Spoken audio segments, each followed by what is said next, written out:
person next to you, tell him you love him.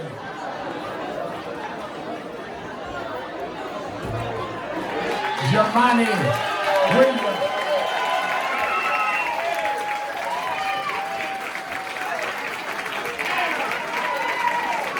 Peace and blessings. What's up, House of Justice? How you doing? Very excited to be here. I think he just walked out, but I want to make sure I shout out Speaker Hasty and Latrice Walker for the work they're doing around bail reform. They are the primary reason they haven't walked back there. So I want to make sure we shout them out. Thank you so much for giving me the opportunity to reflect today on a hero of mine, Reverend Dr. Martin Luther King Jr. When I was young, my heroes were Malcolm X, Martin Luther King, Spider-Man, X-Men, and Batman. They were all heroes. I admired the way he stood up for people non-violently, which takes even more strength in my opinion. Realizing where he was, recognizing his situation and how to use that in his advantage. Sustaining that strength, taking strength from God and the Most High, lessons from the Bible. It is incredibly disturbing, however, sometimes when I see people sanitizing Dr. King and misrepresenting who he was. MLK was an extraordinary leader who opposed violence, but that does not mean he was consigned to be docile. He was a disruptor, he was an agitator, he was a revolutionary, he was a radical. Those who don't believe in the cause sometimes will attack the tactics. There are people who want change, but they don't want to see the work done. They celebrate the work of others. They may recall the words, but they do not understand the meaning or the context. They remember the dream, but not the fight to make the dream a reality. Not the fact that many of those dreams were born inside of a jail cell. And when I hear rabble-rousing, troublemaking, and all those things, you have to think of this man right here, Reverend Sharpton. And you know you're doing a good job when the people who don't like you and like you say the same thing. If something happened right now, somebody don't like him, they say, where's Reverend Sharpton? But somebody who knows who he is and want him, if something happened right now, say, what the hell is Al Sharpton? We need him right now to make this thing happen. People use this misinterpretation to attack modern acts of protest and dissent. Dr. King himself never condemned protests and dissent in the streets and the young people. And don't let them fool you. We got to choose between Malcolm X and Martin Luther King. They were both revolutionaries. And by the way, they were both killed violently.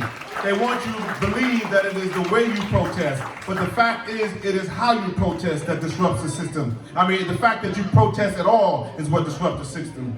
Every generation looks back on the previous generation with a different set of eyes. They believe that if they were there, they'd have the fortitude to stand up with the movement, that they'd have the fortitude to stand up with Dr. King. Well, right now we are in a movement. Right now that legacy is here to keep that moral fortitude. And the question will be asked a few years from now, where were you? Where were you when all this was going on? Where were you when there were children and babies being molested in cages? Where were you when black trans women were being killed with impunity? Where were you when tens of thousands of black girls are disappearing and nobody is saying anything at all? Where were you when there was a man in the White House and all he was missing is a hood? Where were you when we know it wasn't just that one man in the White House, but an entire party that is lifting up? Where were you when all of these things were happening? So if you talk about Dr. King, the time is right now to cement your legacy. Because I'm telling you, back then, there were grandmothers and people who had no college degrees that we don't remember their name, but because they knew what was going on, they hit them streets and they hit them hard. And I want everybody here to be remembered in that legacy. When you say, what did you do? You can say every damn thing I could to make sure we came to the next generation. Now, recent events in the last week saw anti-Semitism on the rise and bigotry has been on the rise in our city and our state. It is in these moments like these, that our society must commit to work even harder to find common ground and provide a space for healing and honest conversation. In the Daily News today, I recommend you take a read. I talked about James Chaney, Michael Schwerner, and Andrew Gordon.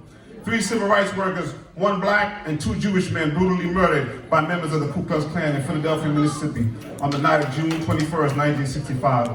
This points to the historical reality that the communities have worked together to address societal ills. That means we must raise our collective voices together, not only to condemn instances of anti-Semitism, but racism and all bigotry, not one without the other, and create meaningful platforms to have dialogue to address the underlying causes of these incidences. We will not allow people to talk about anti-Semitism against bail reform and the black and brown bodies that will be saved. We have the ability to talk about both and push them forward. We reject that policies of division. And I have to say this, and I sometimes lose some people, but it ain't just Trump and it ain't just Republicans. This city is the most segregated school system in the entire nation. Talk about There's 70,000 people that are going to be homeless. There are luxury apartments sitting vacant while over 4,000 people will sleep on the streets tonight. There are Democratic governors and mayors across this city that have helped us get here. And I want the Democrats to be held accountable too. This week, as we celebrate the memory and legacy of Dr. Martin Luther King, I ask my fellow New Yorkers to look beyond slogans, look beyond euphemism, stand for the revolutionary king, stand for the radical king. As he said, let us rise up tonight with a greater readiness. Let us stand with a greater determination.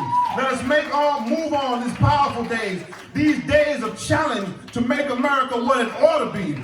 We have an opportunity to make America a better nation. Let's get to it. If you're going to speak his name, be about it. Some people got to keep his name out their mouth. Peace.